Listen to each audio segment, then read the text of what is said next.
Chapter 14.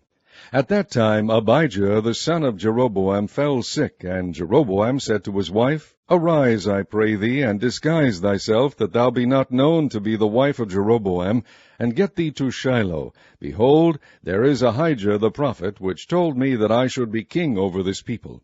And take with thee 10 loaves, and cracknels, and a cruse of honey, and go to him. He shall tell thee what shall become of the child.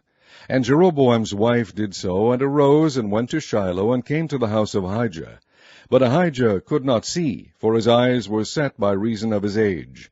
And the Lord said unto Ahijah, Behold, the wife of Jeroboam cometh to ask a thing of thee for her son, for he is sick. Thus and thus shalt thou say unto her, For it shall be, when she cometh in, that she shall feign herself to be another woman. And it was so, when Ahijah heard the sound of her feet, and she came in at the door, that he said, Come in, thou wife of Jeroboam. Why feignest thou thyself to be another? For I am sent to thee with heavy tidings. Go tell Jeroboam, Thus saith the Lord God of Israel, Forasmuch as I exalted thee from among the people, and made thee prince over my people Israel, and rent the kingdom away from the house of David, and gave it thee, and yet thou hast not been as my servant David, who kept my commandments, and who followed me with all his heart, to do that only which was right in mine eyes, but hast done evil above all that were before thee, for thou hast gone and made thee other gods, and molten images, to provoke me to anger, and hast cast me behind thy back. Therefore, behold, I will bring evil upon the house of Jeroboam, and will cut off from Jeroboam him that pisseth against the wall, and him that is shut up and left in Israel, and will take away the remnant of the house of Jeroboam, as a man taketh away dung, till it be all gone.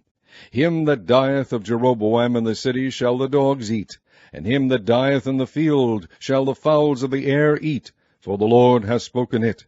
Arise thou therefore, get thee to thine own house, and when thy feet enter into the city, the child shall die. And all Israel shall mourn for him, and bury him, for he only of Jeroboam shall come to the grave, because in him there is found some good thing toward the Lord God of Israel in the house of Jeroboam. Moreover, the Lord shall raise him up a king over Israel, who shall cut off the house of Jeroboam that day. But what? Even now. For the Lord shall smite Israel, as a reed is shaken in the water, and he shall root up Israel out of this good land which he gave to their fathers, and shall scatter them beyond the river, because they have made their groves, provoking the Lord to anger. And he shall give Israel up because of the sins of Jeroboam, who did sin, and who made Israel to sin.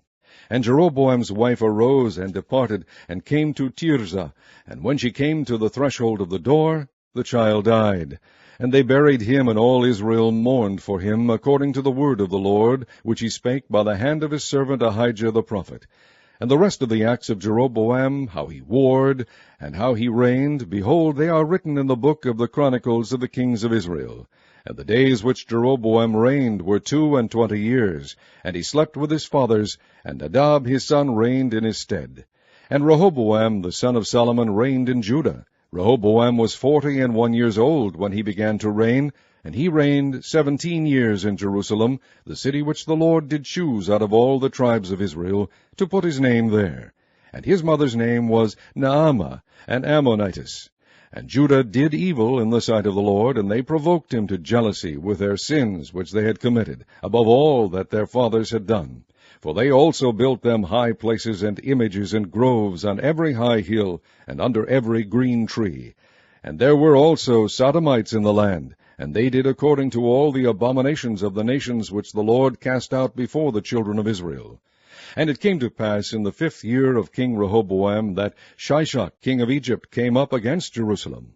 And he took away the treasures of the house of the Lord, and the treasures of the king's house. He even took away all, and he took away all the shields of gold which Solomon had made. And King Rehoboam made in their stead brazen shields, and committed them unto the hands of the chief of the guard, which kept the door of the king's house.